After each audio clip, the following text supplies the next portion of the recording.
Frustration is mounting in Durban North as residents face shockingly high municipal bills, some exceeding 12,000 rands without a single meter reading. Two community leaders have now joined forces, creating a collective platform to document and dispute these charges, which they say violate municipal finance laws. Nobuhle Modise is in Durban with more on how this grassroots effort is gaining traction. Nobuhle. A very good afternoon, Bravuyo. Yes, indeed, it is gaining traction.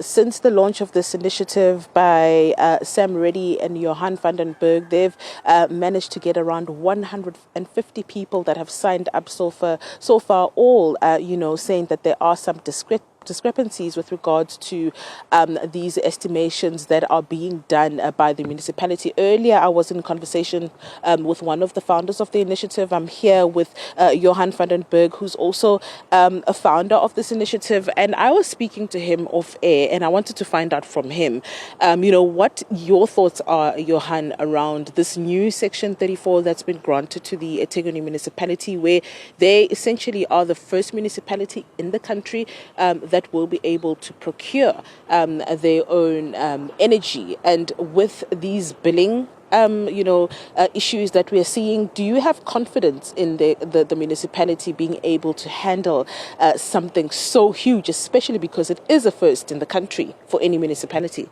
Yeah, I think my problem is that I see that the city can't even handle the billing system, the current billing system. That is water and electricity. And it's a total mess. I mean, we're looking at people getting bills of 120,000 rand and stuff like that.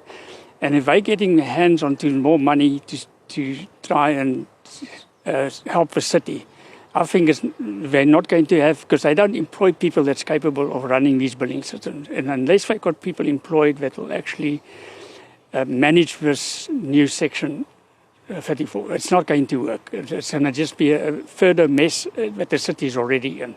Johan, the city has also made a number of initiatives when it comes to rates. Just recently, they announced that, and in fact, I think that particular arrangement has expired, where residents could come forward, but they need to have 50% in order for 50% of the debt to be written off. Do you find that ratepayers were open to this idea, especially because it wasn't the first one? Such initiatives, what are your feelings around that as someone who is in the space and deals with residents on a regular basis? Well, the overall feedback from the residents are that we actually, in their own words, we've been conned by the city because they put so much pressure on you that they're going to hand you over, they're going to come and cut your electricity, they're going to cut your water. So, and especially the older generation as well, they put pressure on them, and suddenly when they've got a 70,000, 80,000 rand bill, utility bill, because it's a consolidated water, electricity and rates, which they were clever to consolidate. So if you're behind on your rates or your water, they can actually cut your electricity. And end of the day is they make this offer, say I'm overbilled by 80,000. They come and they say, you can get a 50% discount if you pay the bill now. And in my opinion, personal opinion, is they actually cutting this overcharge by 50% so that they can get their cash flow flowing. Because it's not to help the resident, it's not to sort out the bill, because they still claim they will sort out the bill, but we know they're not sorting out the bill. And that's why we've got this My Street Champion initiative going now, which we formed a website.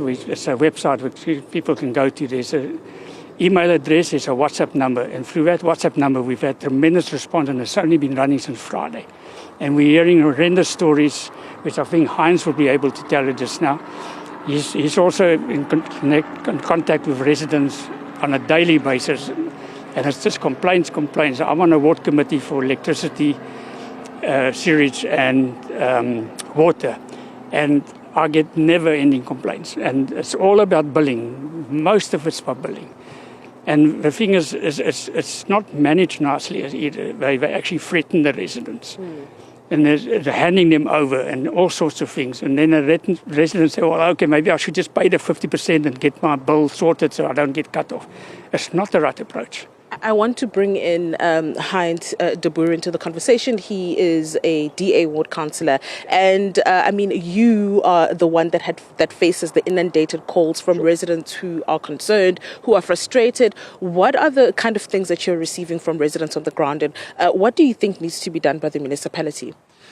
Well, I think it's great frustration. And the billing issues are not just a current affair.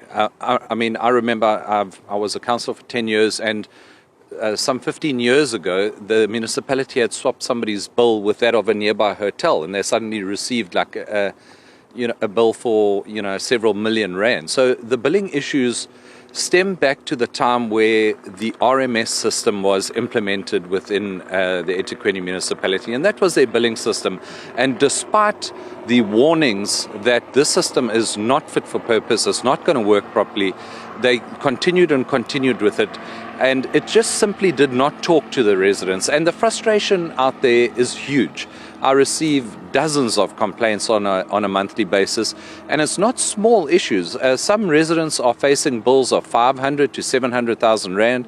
There's estimates that are just estimate upon estimate, and it's a never-ending story. And one escalates these to the senior officials within the department, but very often those issues are not sorted out, and that is what has led people, when they were allowed to pay this 50% off type of scheme. Many of them, first of all, could not afford it because we might be, like I've explained, a property-rich area, but there are a lot of elderly people that live in the area, and there's a lot of areas where people simply don't have the money. The economy is at an all-time low. And another catch is that if you signed that 50%, you are acknowledging the debt.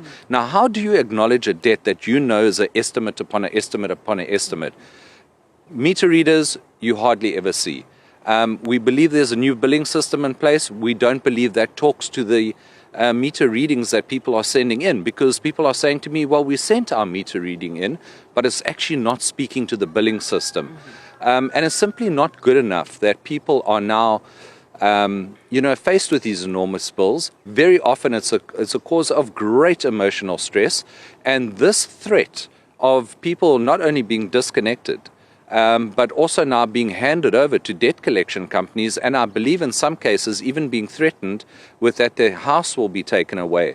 I think, and that there will be court and legal proceedings, speaks to me of a municipality that is in crisis, not only in terms of its billing system, but also in terms of its cash flow, and in terms of what they actually can do to rectify the billing system. And I think it's an area that really needs a forensic investigation, if I must be honest. It needs a forensic investigation from a higher level, an impartial authority, to actually get to the bottom of what has gone wrong with the billing in eThekwini, because it's affecting thousands of people. This is just one ward. We have another 111 wards out there.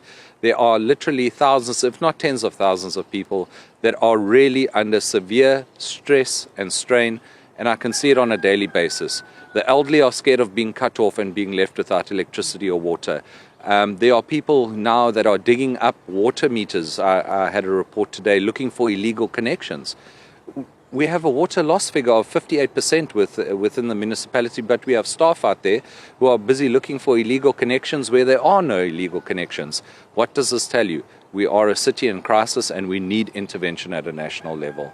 Thank you very much. That is Hines Duran, and earlier I spoke to Johan Fandenberg, and you heard them there just saying that these issues need to be rectified soon, as they are affecting thousands, even though we've heard the municipality saying that estimates are roughly around 12% for water and 20% for electricity, but the reality on the ground seems to be quite different. Bravo.